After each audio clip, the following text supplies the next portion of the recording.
Amém. Nós vamos meditar nessa noite um texto que está em Romanos capítulo 3, versículo 9. O texto vai estar projetado.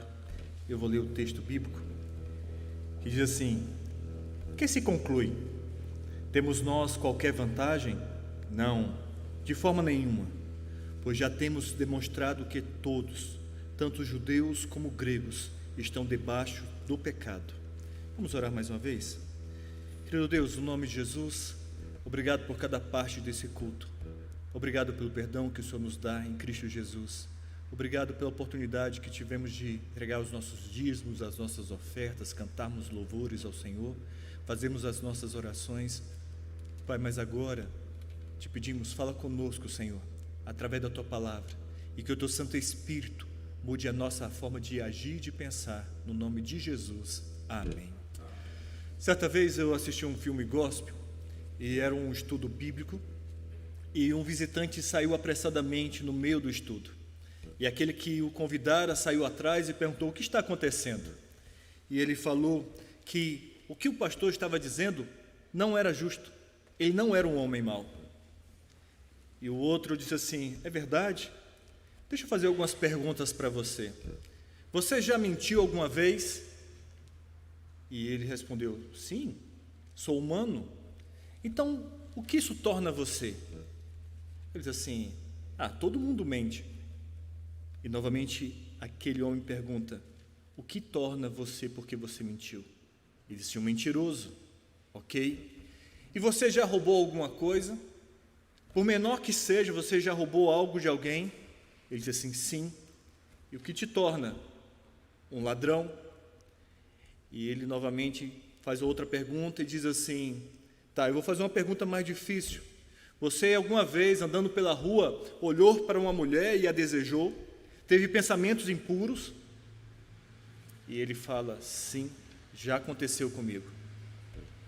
E aquele homem que o convidara diz assim: num breve instante, você já pecou 3 vezes. Foi contra a Bíblia. Quando penso que nós já tivemos ou teremos uma colisão frontal com a nossa própria realidade, sem ilusões de ser melhor do que eu e você pensava, as quais foram destruídas por estarmos face a face com a realidade das coisas. Se não aconteceu com você, não se preocupe, você terá dessas experiências ilustrativas algum dia. Mas mesmo assim, muitas vezes pensamos que somos melhores do que realmente somos. É bastante comum que o nosso autoconceito seja distorcido. Temos a tendência de pensar muito bem de nós mesmos. Quando nos comparamos com os outros, com o desempenho dos outros, tendemos a pensar que, afinal, somos mocinhos, damos tapinhas nas nossas costas e dizemos assim: você é uma boa pessoa. Se alguém nos diz o contrário, nos sentimos ofendidos, difamados, chateados e, na melhor das hipóteses, sentimos confusos. Suspeitamos dos outros e raramente ou nunca de nós mesmos. A partir do capítulo 1, Paulo começa a falar da condição do ser humano. Ele mostra que o ser humano é separado de Deus. E ele passou a se referir particularmente aos gentios e às nações do restante do mundo pagão. Ele explica como eles trocaram a verdade de Deus pela mentira e a adoração do Deus vivo e verdadeiro pela adoração de alguns aspectos da criação. Nesse processo, foram se degradando cada vez mais o ser humano, e esse passa a realizar, em sua total separação de Deus e contaminação pelo pecado, os atos abomináveis e repreensíveis, como perversões sexuais, inveja, assassinato, ganância, divisões, calúnias, insultos, e a lista é interminável de pecados. Paulo diz: eles não têm desculpa. Eles são culpados porque Deus se deu a conhecer por meio de tudo o que criou, e eles não o adoraram. Em seguida, no capítulo 2, ele se afasta um pouco dos pagãos gentios e se concentra nos judeus que conheciam a lei de Deus e receberam a bênção da revelação especial do Senhor, que ensinou a sã doutrina, que tinham a luz para as nações, e mostra que, embora conhecessem e ensinassem a lei, eles não a guardaram. Eles ensinaram que a lei de Deus diz que você não deve roubar, e eles roubaram. Eles ensinaram que não se deveria adulterar, eles adulteraram. Paulo então diz: portanto, és indesculpável, ó homem, quando julgas quem quer que sejas, porque no que julgas a outro, a ti mesmo te condenas, pois pratica as coisas que condenas. Romanos 2, versículo 1. Os judeus, embora tivesse e conhecesse a lei de Deus, também não viviam retamente diante de Deus. Quando se trata das faltas dos outros, nós dizemos assim: que horrível, como é possível? Quando se trata das nossas faltas, nós dizemos assim: ninguém é perfeito, não tive a escolha senão responder daquela forma. Estão exagerando sobre o meu caso. Basicamente, não gostamos de reconhecer a realidade da natureza do ser humano. E com isso, eu quero meditar com vocês nessa noite sobre a corrupção integral humana, onde nós estamos falando sobre as doutrinas da graça, e nessa noite nós vamos falar sobre a depravação total. Nós vamos falar sobre a corrupção de toda a raça humana, a corrupção do relacionamento com Deus e a corrupção do relacionamento com o outro. Considerar passagens da Bíblia, como lemos hoje, pode nos levar a uma experiência reveladora. Você pode não gostar de ouvir muito o que a Bíblia diz sobre nós, seres humanos, que estamos separados de Deus, mas não é porque você não gosta de ouvir essa palavra, deixa de ser a palavra de Deus. É muito importante ouvi-la com boa vontade, porque Deus não nos diz isso porque quer que sejamos maus. Pelo contrário, quando a Bíblia nos mostra a nossa realidade, é para que nos apressemos a solução de Deus, em sua graça, que Ele já providenciou. Há uma esperança. A Bíblia nos ensina hoje que nós pensamos que não somos tão maus como a Bíblia nos diz, mas a verdade é que somos piores do que pensamos. O apóstolo Paulo, na Epístola aos Romanos, nos ensina sobre isso. No capítulo 3, versículo 9, ele chega a uma conclusão importante e pertinente argumento, que ele vem desenvolvendo desde o capítulo 1. Ele diz: que se concluir, temos nós qualquer vantagem? Não, de forma nenhuma, pois já temos demonstrado que todos, tanto judeus como gregos, estão debaixo da lei. Por que esta situação? Porque os seres humanos, sejam judeus ou o resto do mundo, exibem essa mesma desqualificação ou desaprovação dos padrões de Deus. Porque os seres humanos, quer tenham conhecimento de Deus por meio das coisas criadas ou pela luz das Escrituras, ainda são incapazes de obedecer e fazer o que é certo diante de Deus? No capítulo 3, versículo 9, Paulo dá o veredito e a resposta a essa pergunta e chega a esta conclusão: temos mostrado que tanto judeus como gentios estão sob o pecado. De acordo com o Dicionário Internacional de Teologia do Novo Testamento, diz: o pecado abrange toda a gama de fracassos humanos, desde a transgressão de um único mandamento até a ruína de totalidade da existência de uma pessoa. O problema básico do ser humano é que, desde a desobediência de Adão e Eva, judeus e gentios, sem exceção, nascem marcados, cativos, amarrados, manchados pelo pecado. O pecado é uma condição determinante na natureza humana, desde o dia da nossa concepção. O rei Davi vai dizer no seu salmo o seguinte: eu nasci em iniquidade e em pecado minha mãe me concebeu. Eu tenho certeza que você nunca ouviu uma mãe dizer o seguinte: meu filho, seja mau. Pelo contrário, ela deseja que o filho seja bom, mas esse filho foi concebido em pecado. Tanto judeus como gentios estão sob o pecado. O pecado está presente em seus piores momentos, quando eu e você, conscientemente, fazemos o que é mal. Quando você planeja, trama e executa desejos tortuosos, você comete um pecado sério contra o Senhor. O pecado está presente em respostas que parecem automáticas, fora do controle consciente, e em hábitos, em padrões relacionais e nas fraquezas de caráter com as quais lutamos na vida diária. O pecado está presente até mesmo nos melhores momentos, quando eu e você procuramos fazer algo que agrade a Deus.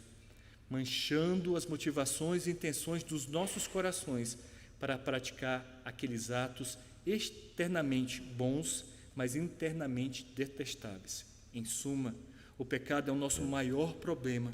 Como raça, como seres humanos, Paulo enfatiza para todos nós: todos estão sob o pecado. Somos totalmente depravados, somos piores do que pensávamos.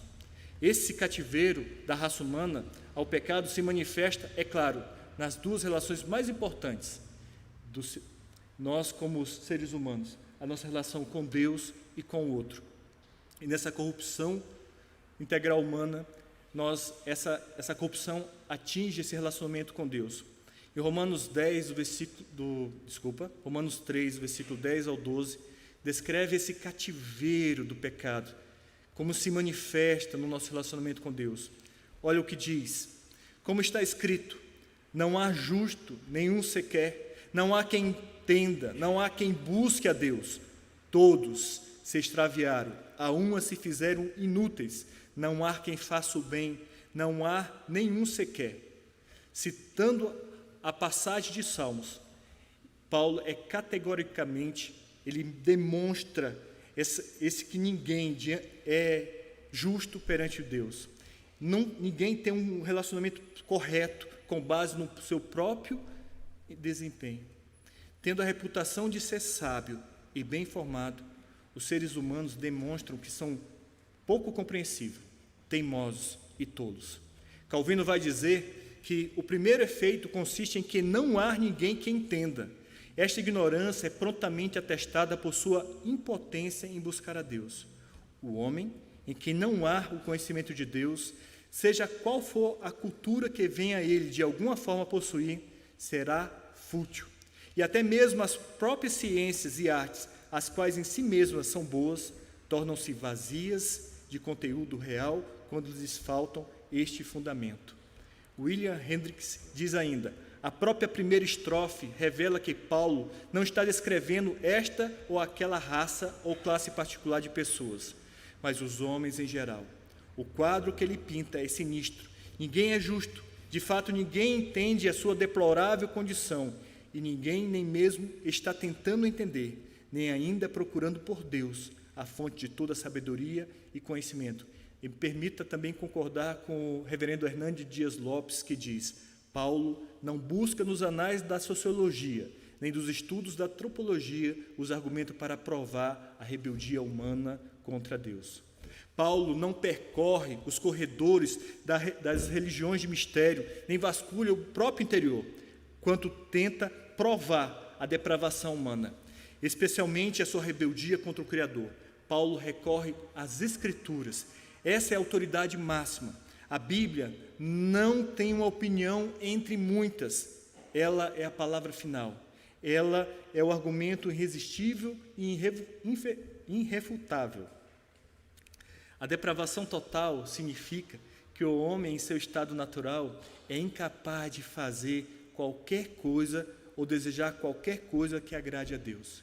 Enquanto ele não nascer de novo por obra do Espírito Santo, enquanto o seu espírito não for vivificado pela graça de Deus, o homem é escravo de Satanás, o príncipe da potestade do ar, que o leva a satisfazer todos os desejos da carne, que são inimizades contra Deus. Aos olhos de Deus, o melhor dos homens só alimenta pensamentos maus, porque os homens são orientados a fazer o bem humano para a glória de si mesmo e para a glória de Satanás, mas nunca para a glória do Criador. De fato, isso está bem patente nas Escrituras. Isso está escrito na Tulipe, os 5 pontos do calvinismo à luz das Escrituras de Duane Spence. Em nosso estado de pecado, não temos a iniciativa de buscar a Deus. Todos nós saímos da pista, todos ficamos corrompidos, ninguém faz o bem, nem mesmo um. Ninguém como Paulo viu o mal existente na natureza humana, mas sempre devemos notar que para ele o mal na natureza humana era não um chamado ao desespero, mas um desafio à esperança. Quando dizemos que Paulo cria no pecado original, quando dizemos que Paulo cria na depravação da natureza humana, nunca devemos interpretá-lo no sentido de que não tivesse esperança na natureza humana, ou que a contemplasse com um cínico desdém. Em suma, a imagem do relacionamento com Deus é totalmente sombria e triste. O pecado nos separou de Deus e do relacionamento certo para o qual fomos criados. Mas a questão não para aí. Uma vez que essa relação com Deus está ligada com a relação com o outro, uma vez que existe relação com Deus, não existe relação com Deus sem que ela seja manifesta com a nossa relação com a outra pessoa, nós chegamos ao ponto da corrupção do relacionamento com o outro. Em Romanos 3, versículo 13 ao 18, Paulo descreve a nossa relação com o outro por causa do efeito do pecado. A pergunta 23 do Catecismo Maior de Westminster diz: a que estado ficou reduzido o gênero humano por esta queda? A resposta: a esta queda reduziu o gênero humano a um estado de pecado e miséria. Nos versículos 13 a 18, Paulo escreve: a garganta dele é sepulcro aberto, com a língua urde engano, veneno de víbora está nos seus lábios. A boca a eles a tem cheia de maldição e de amargura. São os seus pés velozes para derramar sangue. Nos seus caminhos há destruição e miséria. Desconhecer o caminho da paz, não há temor de Deus diante dos seus olhos. Membros criados por Deus para a sua adoração, o homem, por causa do pecado, os perverteram, os depravaram. Parece que nós estamos falando sobre relacionamentos em cartéis de drogas, mas você e eu estamos ouvindo sobre seres humanos comuns como nós. O ser humano, sem a graça de Deus, torna-se este ser destrutivo, belicoso, conflituoso, mentiroso, corrupto, venenoso e miserável. Somos totalmente depravados, somos piores do que pensamos. No capítulo 6 da Confissão de Fé de Westminster, no item 4 diz: desta corrupção original, pela qual ficamos totalmente indispostos, incapazes e adversos a todo bem e inteiramente inclinados a todo mal, é que procedem todas as transgressões atuais. O pecado na vida humana deixa para trás relacionamentos rompidos, casamentos destruídos, mulheres vitimizadas, crianças abusadas, pessoas amargas, idosos esquecidos, tráfico de pessoas, discriminação, e a lista continua indefinidamente. Calvino mostra esses versos, falando sobre esses versos. Este vício é o oposto do anterior. O significado consiste em que os ímpios irradiam impiedade por todos os poros. Se falam agradavelmente, estão a enganar alguém e estilam veneno com seus elogios. Porém, se expressam o que vai em seus corações, o que emana é maldição. É um caráter cujas características são a ignorância, a indiferença, a falsidade, a falta de frutos proveitosos. Uma língua cuja característica é ser destrutiva, enganosa e maligna. Uma conduta marcada pela opressão. O prejuízo é implacabilidade. Estas coisas são o resultado de deixar Deus de lado, atingindo diretamente o relacionamento com o próximo. Por trás de cada problema do ser humano está em sua essência o impacto de ter uma relação arruinada com Deus e com o próximo, pela natureza pecaminosa do ser humano. Somos todos depravados, somos piores do que pensamos, mas carecemos da graça de Deus, do seu amor. Bem, as perspectivas não são animadoras, mas vamos lembrar que dissemos no início, Deus não nos diz todas essas coisas para o nosso mal, mas para o nosso bem. Ele quer que entendamos a nossa realidade, a nossa condição, para que almejemos, busquemos, avaliemos e abracemos a maravilhosa solução definitiva que Ele nos deu através de Jesus Cristo. E essa é uma das melhores notícias que podemos ter. Na verdade, somos piores do que pensamos, mas Deus nos ama mais do que imaginamos. Paulo continua em Romanos 3, do versículo 19 ao 24, dizendo: ora, sabemos que tudo o que a lei diz, aos que vivem na lei, o diz para que se cale toda a boca, e todo o mundo seja culpável perante Deus, visto que ninguém será justificado diante dele por obras da lei, em razão de que, pela lei, vem o pleno conhecimento do pecado. Mas agora, sem lei, se manifestou a justiça de Deus, testemunhada pela lei e pelos profetas. Justiça de Deus mediante a fé em Jesus Cristo, para todos e sobre todos os que creem, porque não há distinção, pois todos pecaram e carecem da glória de Deus, sendo justificados gratuitamente por sua graça, mediante a redenção que há em Cristo Jesus. Esta é a boa notícia para as pessoas que são piores do que pensavam, as que são totalmente depravadas.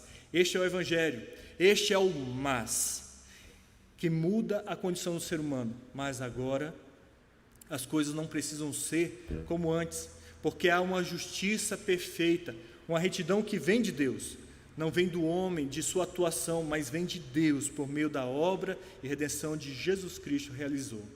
Esta obra é a maior demonstração do amor de Deus, o amor que ultrapassa todo entendimento, que Ele veio, deu o que há de mais precioso de si mesmo pelas pessoas, que eram suas inimigas, que não o buscaram, que não o amaram, que não o quiseram, mas por amor a estes, sem distinção, foram privados de ir ou estar diante da glória de Deus por toda a eternidade. Ele deu a vida do seu Filho, Jesus, como sacrifício substitutivo, o justo pelos injustos, para que, pela graça, sem merecimento, todos aqueles que creem nele serão declarados justos. Esta é realmente a boa notícia. Este é o Evangelho. Simplificando, o amor de Deus foi demonstrado na vida, morte e ressurreição de Cristo, em nome de todos os que creem nele. Aquele que for atingido por sua graça, certamente somos piores do que pensamos, somos totalmente depravados, mas Deus nos ama mais do que imaginamos.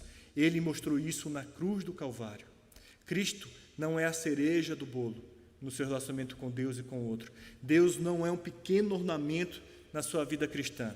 Cristo e sua obra são vitais, fundamentais, essenciais, o fundamento, a condição indispensável, o início e o fim da sua vida e da sua relação com Deus e com o próximo. Para ter um relacionamento correto e restaurado com Deus, fomos alcançados pela graça maravilhosa de Jesus Cristo.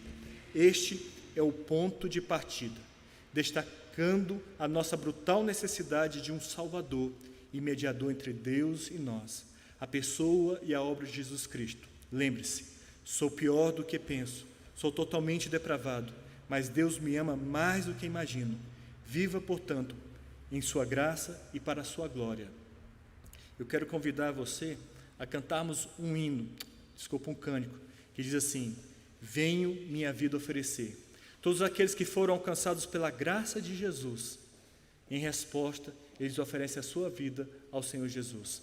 Eu gostaria de convidá-los a ficar em pé e cantarmos juntos esse cântico.